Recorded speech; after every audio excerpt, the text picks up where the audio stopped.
Salve minha galera maravilhosa, tudo bem com vocês? Aqui quem está falando é o Pablo Jamilk. Nós estamos começando mais uma aula do Blindando Mentes, do nosso curso de filosofia. Você está conversando comigo aí de uma maneira bem simples, bem despojada.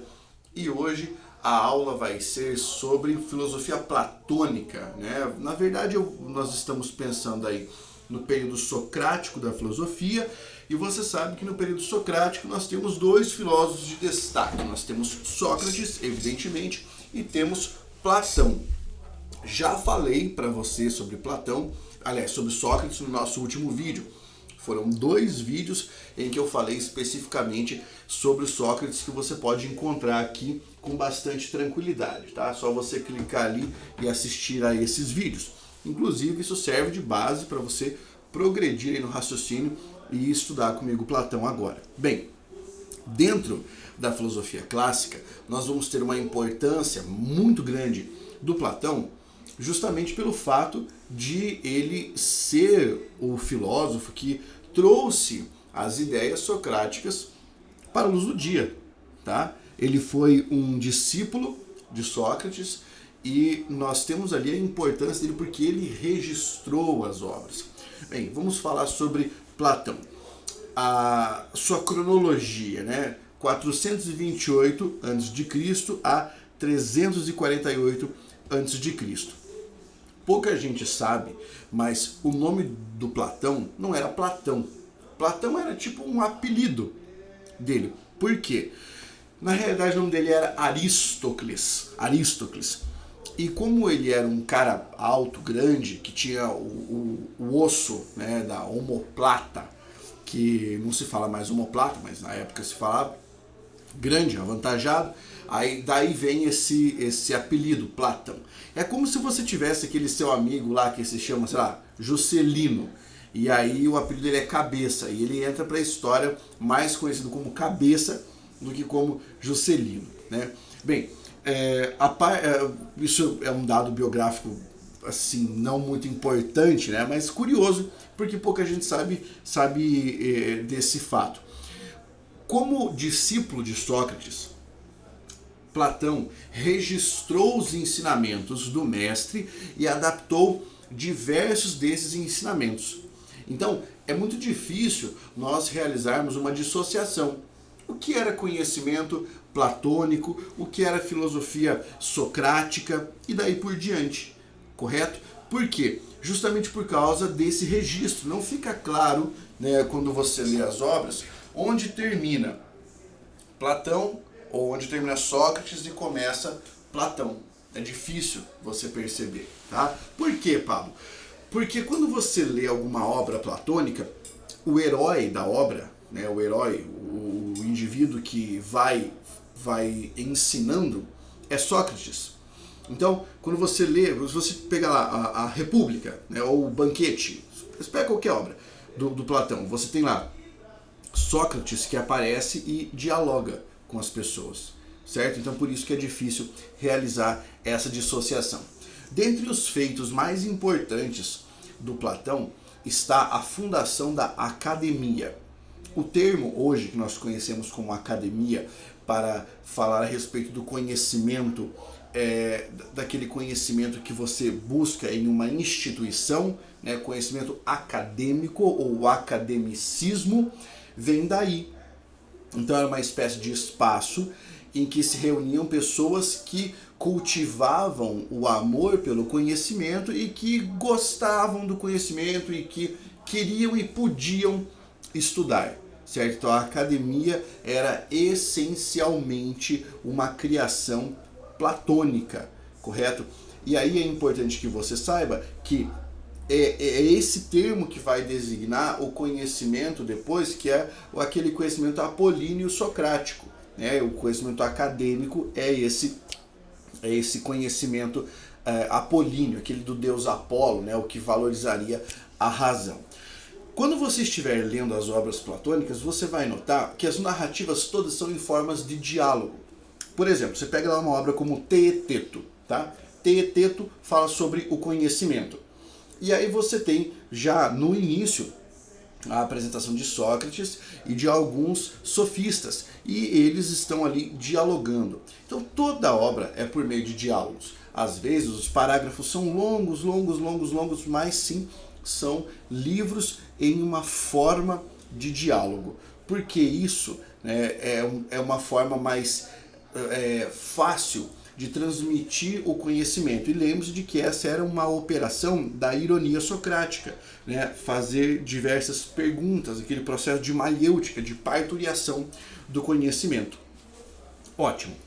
Vamos pensar em alguns conceitos fundamentais de Platão. Lógico que aqui eu não vou aprofundar, tá, todos os conceitos de Platão, porque você vai lembrar qual é o propósito do nosso curso de filosofia. Primeiro passar por toda a história da filosofia, depois nós vamos regressar e falar tópico por tópico, aprofundando os filósofos, as obras e tudo mais, certo? Isso pode acontecer, inclusive, durante o nosso curso. Bem, então vamos lá.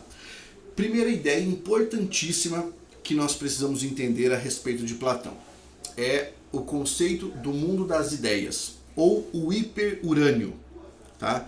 Esse conceito do mundo das ideias, que vai ser trabalhado na metáfora da caverna, lá na República do Platão, se minha memória não está falando agora, o livro 7, traz a seguinte metáfora para nós.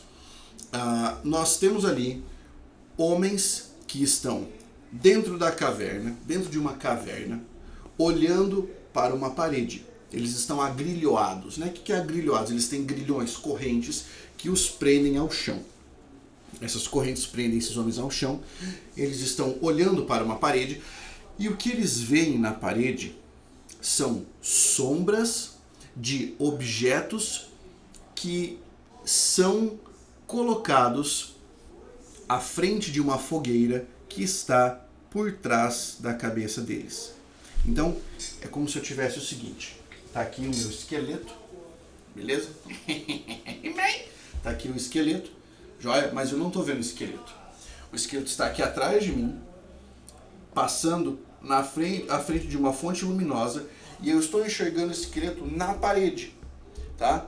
Projetando a sombra, projetando uma ilusão, uma imagem, um vulto do esqueleto. E os homens estão lá. De repente, um desses homens consegue se soltar dessas correntes, desses grilhões, e ele sai dessa caverna.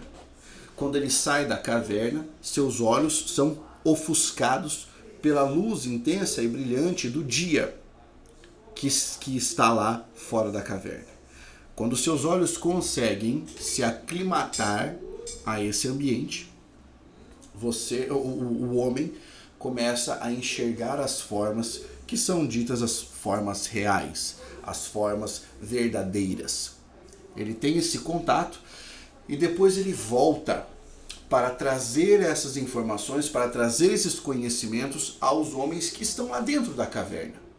E quando ele chega lá, ao ensinar, ao dizer para os homens, ao falar, a realidade não é essa, a realidade está lá fora, aqui nós temos ilusões, o mundo verdadeiro está lá, lá você tem o conhecimento, os homens o rechaçam e tentam de alguma forma afastá-lo, porque ele é perigoso, porque ele está contaminando os pensamentos dos homens das cavernas, da caverna.